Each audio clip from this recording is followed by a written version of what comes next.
Brief little hiatus to focus on racing and trying to get in good enough shape to win nationals. But back now. I'm going to be talking about the race I just had, 13:09 5K. Went to BU. Heard Grant Fisher was doing it, and I was like, okay, this will be good.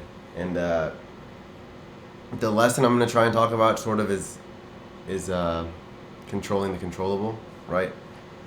And then I'm going to complain a little bit about that race. But first of all, a lot of racing and trying to do historic stuff is trying to catch lightning in a bottle, right? So I've got the bottle.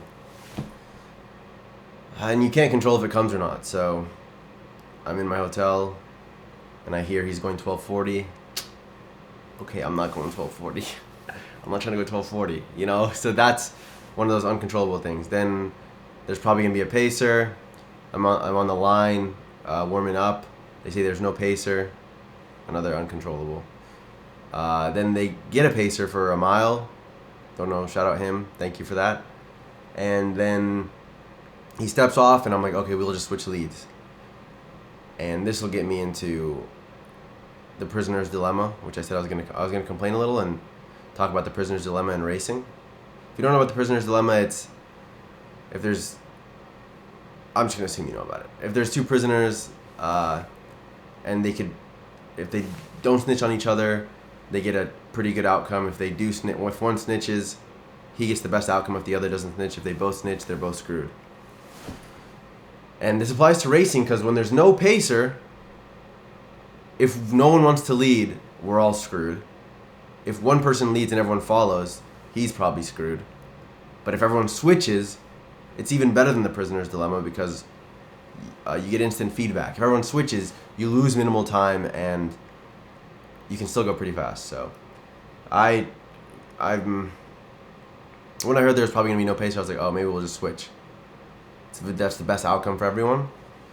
And so right when the pacer stepped off, one of the pros took it, and then he moved out. When someone else took it, I was like, okay, we'll just switch. So I took it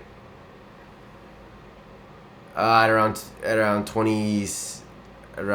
1800, maybe 2K.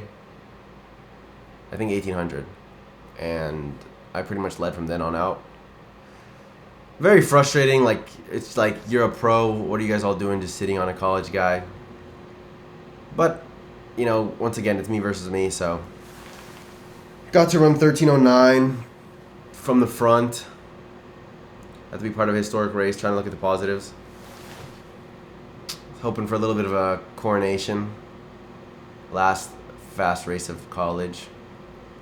But it's okay. Did the best I could. And then, as far as controlling what you can control, like I said, that race, not ideal, but I didn't say, oh, we're not going fast, let me quit. I didn't say, no one wants to lead, let me not lead. I didn't say, I did the best I could with the situation I had. You do that long enough, eventually things will go right. Similar to the 3K. I did the best I could with the situation I had, the guy sitting on me. Right? Transferring, doing the best I can with the rules, NCAA rules. Coach is trying to kill my career, let me move. Which happens again, let me move. And it's never ideal, but it's panning out little by little. I was hoping I'd get a big pan out here. It's okay, guys, it's okay. But, yeah, hope everyone's doing well. More videos are going to come. Just needed a little lock-in period. I think it was a month. Felt like a lot more than a month. Fun fact, you can't see, I'll do a race reaction, but, man, there's a little drama about everyone not getting out of Grant Fisher's way. He lapped everyone in the race but me and Jimmy Gressier. Yeah, the last lap I was looking back to move out. I had lactic fatigue or whatever, like lactic brain. So I forgot he obviously finished the lap in front of me, but my whole last lap I was looking back because the crowd was screaming. So I was like, okay, I don't care how fast I'm going. If Grant's going to lap me, I'm going to move out. So if you're wondering my take on that, I don't care how good you are. If you're getting lapped, you move out. It's one thing if you don't notice, but if you notice, you better move out. That's my take. Yeah.